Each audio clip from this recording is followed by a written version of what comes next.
Hai guys, pada saat ini saya akan membahas tentang menguji signifikasi kemiringan dan menilai kemampuan prediksi oleh persamaan regresi.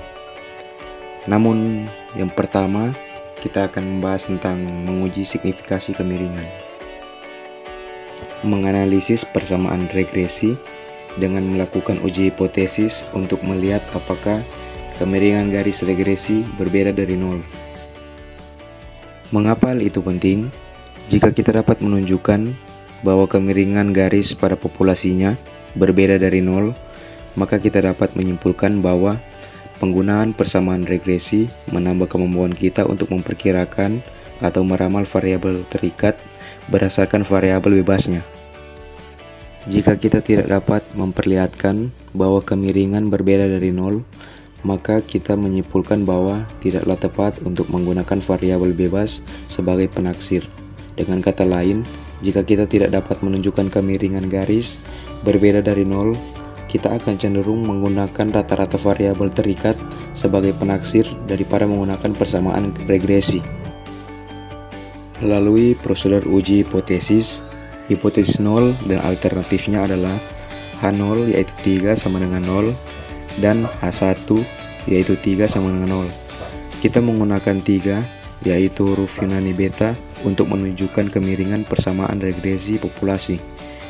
Hal ini konsisten dengan kebijakan kita untuk mengenali parameter populasi dengan huruf Yunani. Kita mengasumsikan informasi mengenai Copier Sales of America dan contoh Applewood Auto Group sebagai sampel. Hal ini merupakan sampel tunggal. Namun ketika kita memilih petugas penjualan tertentu, kita mengenali dua keping informasi, berapa banyak pelanggan yang mereka telepon dan berapa banyak mesin fotokopi yang mereka jual. Akan tetapi hal ini masih merupakan sampel tunggal. Kita mengumpamakan nilai kemiringan dengan B. Dengan demikian, kemiringan D yang kita hitung didasarkan pada sampel dan merupakan perkiraan kemiringan populasi yang dilambangkan dengan hipotesis nolnya adalah bahwa kemiringan persamaan regresi pada populasi sama dengan nol.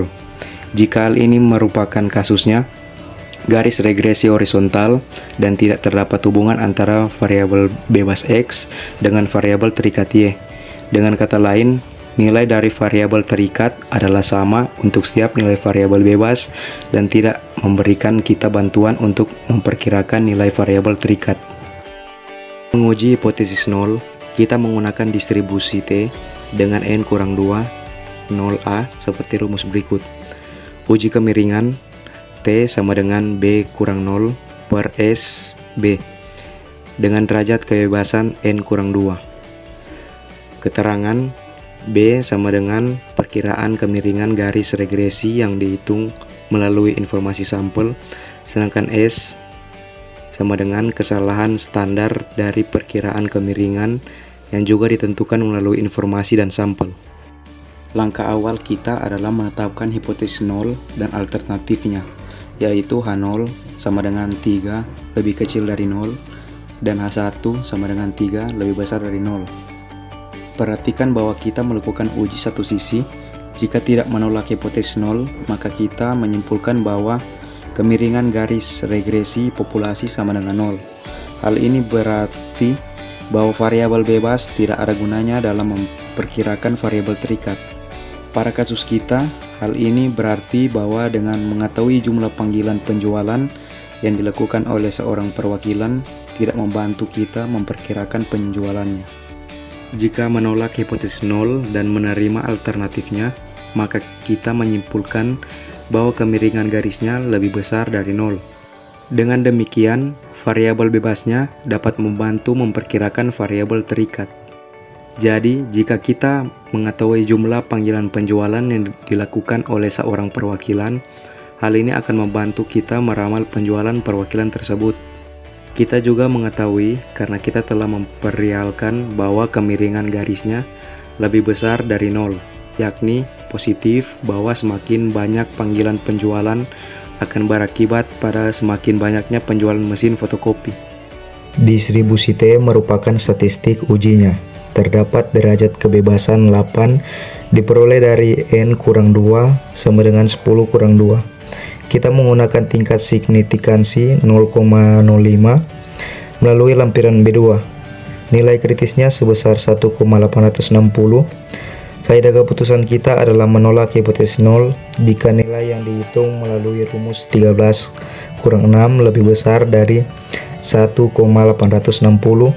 Kita mempergunakan rumus 13 kurang 6 untuk menemukan T. Rumusnya sebagai berikut. T sama dengan B kurang 0 per SB sama dengan 1,18421 kurang 0 per 0,35814 sama dengan 3,247.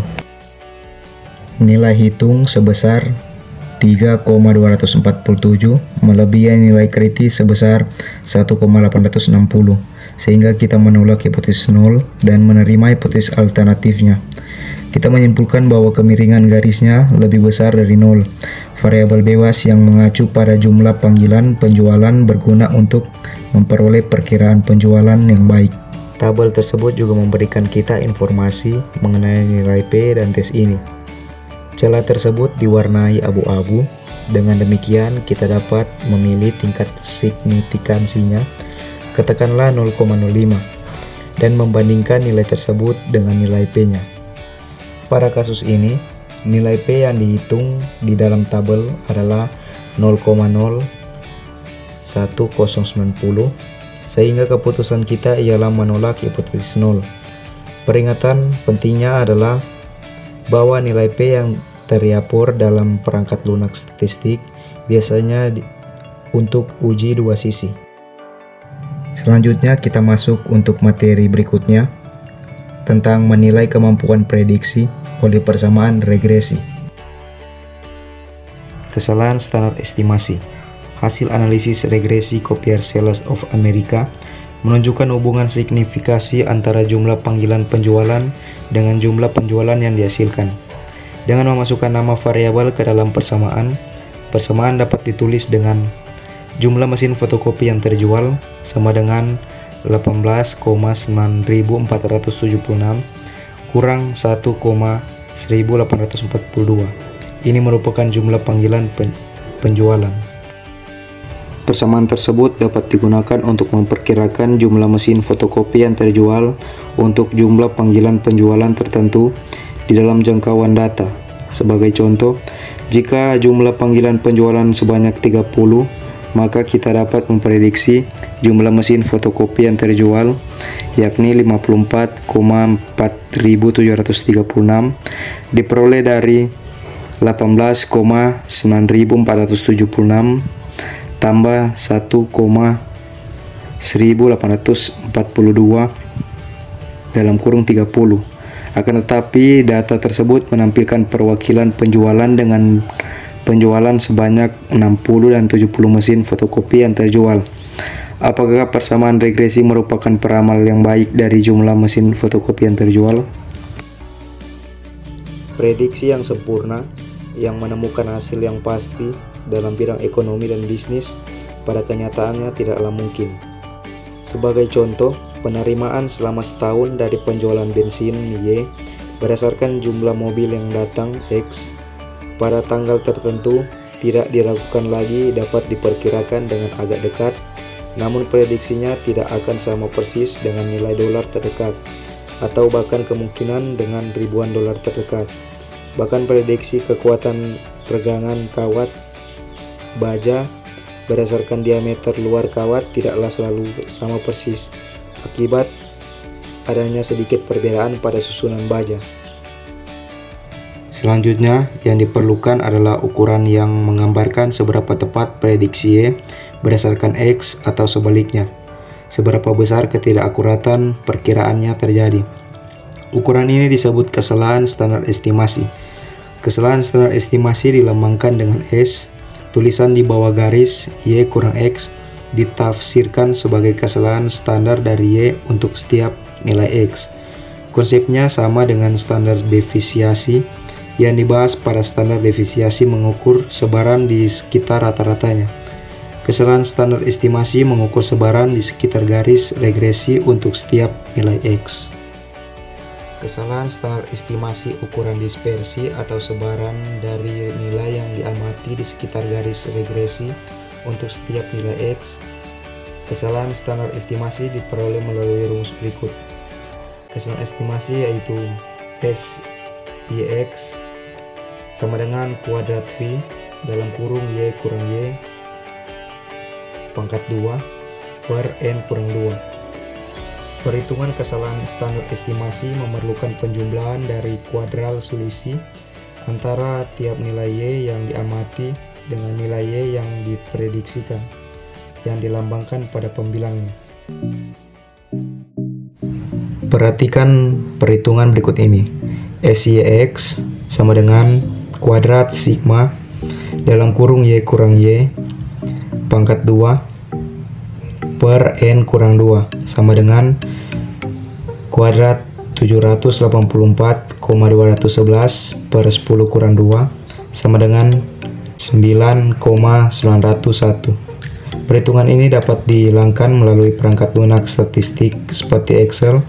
Kesalahan standar estimasi dimasukkan ke dalam analisis regresi pada tampilan Excel. Nilainya adalah 9,901. Jika kesalahan standar estimasinya kecil, hal ini menunjukkan bahwa datanya relatif, mendekati garis regresi, dan persamaan regresinya dapat digunakan untuk memprediksi Y.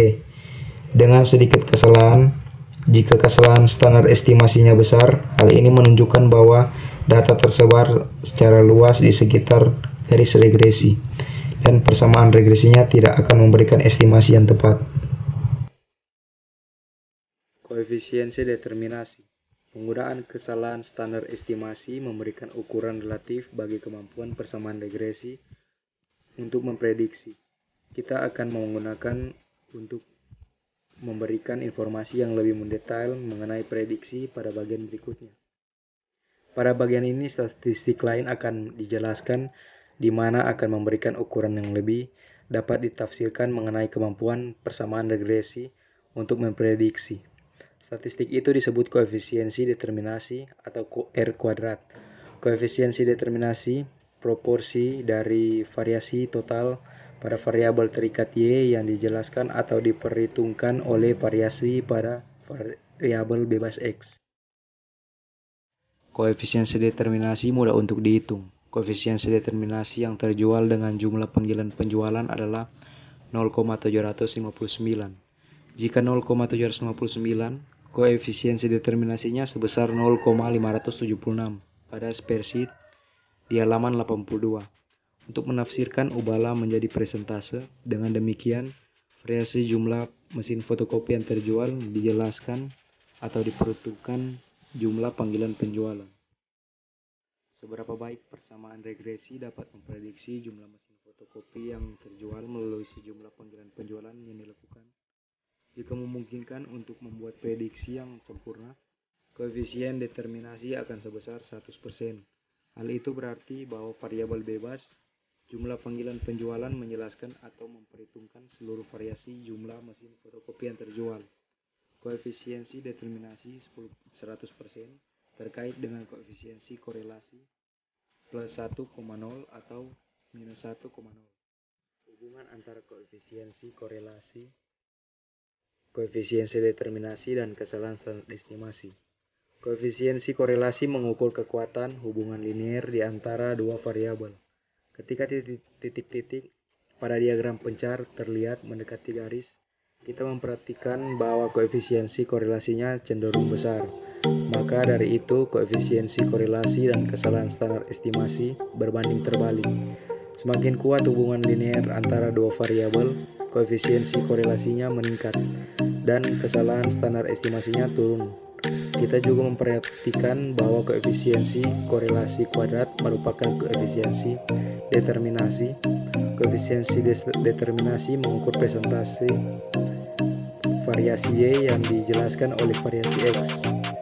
Oke guys, sekian materi yang telah saya paparkan, kiranya dapat bermanfaat untuk kalian. Terima kasih.